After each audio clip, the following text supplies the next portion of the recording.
Hi, welcome back to Raikas kitchen. ಈ ದಿನ ಬೆಳಗಿನ ಬ್ರೇಕ್ಫಾಸ್ಟ್ಗಾಗಿ ನಾನು ಓಡು ದೋಸೆನ ಮಾಡ್ಕೊಳ್ತಾ ಇದ್ದೀನಿ. ಓಡು ದೋಸೆ ಮಾಡೋದನ್ನ ಹೇಗೆ ಅಂತ ಬನ್ನಿ ನೋಡ್ಕೊಳ್ಳೋಣ.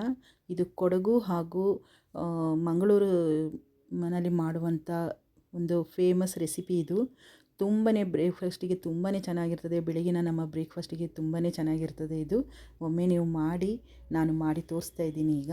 ಇದಕ್ಕೆ ಕಾಂಬಿನೇಷನು ಮೀನು ಸಾರು ಆಗಿರ್ಬೋದು, ಹಾಗೂ ಯಾವುದೇ ವೆಜ್ ಕರಿ ಆಗಿರ್ಬೋದು, ಮತ್ತು ಚಟ್ನಿ ಅಂತೂ ತುಂಬಾ ಸಿಂಪಲ್ ಆದಂಥ ಒಂದು ಕಾಯಿ ಚಟ್ನಿ ಕೂಡ ಇದಕ್ಕೆ ತುಂಬಾ ಟೇಸ್ಟಾಗಿ ಕೊಡ್ತದೆ. ನೀವು ಸಾಂಬಾರಿಗಿಂತಲೂ ಈ ಚಟ್ನಿಯಲ್ಲಿ ತಿಂದರೆ ತುಂಬಾ ಟೇಸ್ಟಾಗಿರ್ತದೆ. ನಾನು ಕೂಡ ಈಗ ಮಾಡಿ ಟೇಸ್ಟ್ ಮಾಡ್ಕೊಳ್ತಾ ಇದ್ದೀನಿ.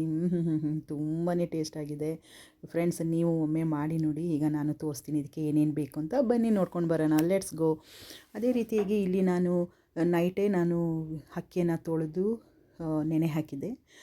ಇದಕ್ಕೆ 2 ಕಪ್ಪಿನಷ್ಟು, ದೊಡ್ಡ ಕಪ್ಪಿನಷ್ಟು ರೈಸನ್ನು ನಾನು ಇಟ್ಕೊಂಡಿದ್ದೀನಿ. ಇದಕ್ಕೆ ಅನ್ನ 1 ಕಪ್ಪು ತೆಂಗಿನ ತುರಿ ಹಾಗೂ ರುಚಿಗೆ ತಕ್ಕಷ್ಟು ಉಪ್ಪು. ಈಗ ಇದನ್ನು ನಾನು ಎಲ್ಲನೂ ಒಂದೇ ಸಲ ಮಿಕ್ಸಿಲಿ ಗ್ರೈಂಡಿಗೆ ಹಾಕ್ಕೊಳ್ತಾ ಇದ್ದೀನಿ. ಇದನ್ನು ಚೆನ್ನಾಗಿ ಗ್ರೈಂಡ್ ಮಾಡ್ಕೊಳ್ಬೇಕಾಯ್ತದೆ. ಅನ್ನ, ತೆಂಗಿನಕಾಯಿ ಹಾಗೂ ಅಕ್ಕಿ. ಇದನ್ನು ಅನ್ನ ನೀವು ಸ್ವಲ್ಪನೇ ಹಾಕ್ಕೊಂಡ್ರೂ ಪರವಾಗಿಲ್ಲ, ತೊಂದರೆ ಇಲ್ಲ. ತೆಂಗಿನಕಾಯಿ ಅಂತೂ 1 ಕಪ್ಪು ಫುಲ್ಲು ಬೇಕಾಗ್ತದೆ, ಅರ್ಧ ಭಾಗ ಫುಲ್ಲು ಬೇಕಾಗ್ತದೆ. ನೋಡಿ, ಈಗ ಗ್ರೈಂಡ್ ಆಗಿದೆ. ಗ್ರೈಂಡ್ ಮಾಡ್ಕೊಂಡು ಬಂದಿದ್ದೀನಿ. ಇದನ್ನು ನಾವು ಒಂದು ಮಾಮೂಲಿ ನೀವು ಹುಳಿ ದೋಸೆ ಮಾಡುವಂಥ ಗ್ರೈಂಡ್ ಹೇಗೆ ಮಾಡ್ತೀರಿ ಅದೇ ರೀತಿಯಾಗಿ ಮಾಡ್ಕೊಳ್ಬೇಕು. ನೋಡಿ, ಇಷ್ಟಾಗಿ ತುಂಬ ತೆಳುವಾಗಿಯೂ ಇರಬಾರ್ದು, ತುಂಬ ಗಟ್ಟಿಯಾಗಿಯೂ ಇರಬಾರ್ದು. ಇದನ್ನು ಒಂದು ಅರ್ಧ ಗಂಟೆ ನಾವು ಈ ಥರ ಗ್ರೈಂಡ್ ಮಾಡಿ ಮುಚ್ಚಿಟ್ಬಿಡಬೇಕು. ಇಲ್ಲಿ ಇದನ್ನು ಓಡು ದೋಸೆ ಅಂತ ಹೇಳಿದರೆ ಇದು ಮಣ್ಣಿನ ಹೋಡಿನಲ್ಲಿ ಮಾಡುವಂಥದ್ದು. ನಾನಿಲ್ಲಿ ಮಣ್ಣಿನ ಓಡನ್ನು ಯೂಸ್ ಮಾಡಿಲ್ಲ. ಇನ್ನೊಮ್ಮೆ ನಾನು ಅದರಲ್ಲಿ ಮಾಡಿ ತೋರಿಸ್ತೀನಿ. ಅದರಲ್ಲೂ ತುಂಬಾ ಟೇಸ್ಟಾಗಿರ್ತದೆ. ಇಲ್ಲಿ ನಾನು ಒಂದು ಕಬ್ಬಿಣದ ಒಂದು ಬಾಣಲಿನ ತೊಗೊಂಡಿದ್ದೀನಿ. ಇದೂ ಕೂಡ ಹೆಲ್ದಿ.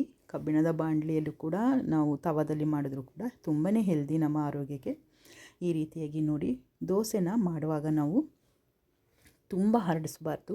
ಮಧ್ಯದಲ್ಲಿ ಮಾತ್ರ 1-2 ಸೌಟಷ್ಟು ಹಾಕಿ ನಾವು ಅದನ್ನು ಸ್ವಲ್ಪನೇ ಮಧ್ಯದಲ್ಲಿ ಪ್ರೆಸ್ ಮಾಡಬೇಕು. ಒಂದು ರೌಂಡಷ್ಟು ನಾವು ತಿರುಗಿಸ್ಕೊಳ್ಬೇಕಾಯ್ತದೆ, ರೌಂಡ್ ಮಾಡಬೇಕಾಯ್ತದೆ. ಸೊ ನೋಡಿ, ಇಷ್ಟೇ ಬರಬೇಕು ಓಡು ದೋಸೆ ಅಂತ ಹೇಳಿದ್ರೆ. ಮಧ್ಯದಲ್ಲಿ ತುಂಬಾ ಸಾಫ್ಟಾಗಿ ಬರುವಂಥದ್ದು, ಸೈಡೆಲ್ಲ ಕ್ರಿಸ್ಪಿ ಇರ್ತದೆ, ಮಧ್ಯದಲ್ಲಿ ನೋಡಿ ತುಂಬಾ ಸಾಫ್ಟಾಗಿ ಬರ್ತದೆ. ಇದು ತುಂಬಾ ಟೇಸ್ಟಾಗಿರ್ತದೆ. ಇದು ನೋಡಿ, ನಾನು ತೋರಿಸ್ತಾ ಇದ್ದೀನಲ್ಲ ಇವಾಗ, ಈ ಥರ ಮಧ್ಯದಲ್ಲಿ ಸಾಫ್ಟಾಗಿರಬೇಕು, ಸ್ಮೂತಾಗಿರಬೇಕು. ನಾನು ಇನ್ನೂ ಒಂದು ದೋಸೆನ ನಾನು ಮಾಡಿ ತೋರಿಸ್ತಾ ಇದ್ದೀನಿ ನೋಡಿ. ಈ ರೀತಿ ಹಾಕ್ಕೊಂಡು ಸ್ವಲ್ಪನೇ ಪ್ರೆಸ್ ಮಾಡ್ಕೊಳ್ಳಿ ಮಧ್ಯದಲ್ಲಿ. ಸೈಡಿಗೆ ನಾವು ಈಗ ಇದನ್ನು ತಿರುಗಿಸ್ಕೊಳ್ಬೇಕು. ಈಗ ಇಲ್ಲಿ ಇದಾಗಿದೆ ನೋಡಿ, ಈ ರೀತಿಯಾಗಿ ಬರ್ತದೆ. ಇದು ಕೊಡಗಿನಲ್ಲಿ ತುಂಬಾ, ಮಂಗಳೂರು, ಕೊಡಗು ಎಲ್ಲ ತುಂಬಾ ಫೇಮಸ್ ಆದಂಥ ಒಂದು ಬ್ರೇಕ್ಫಾಸ್ಟ್.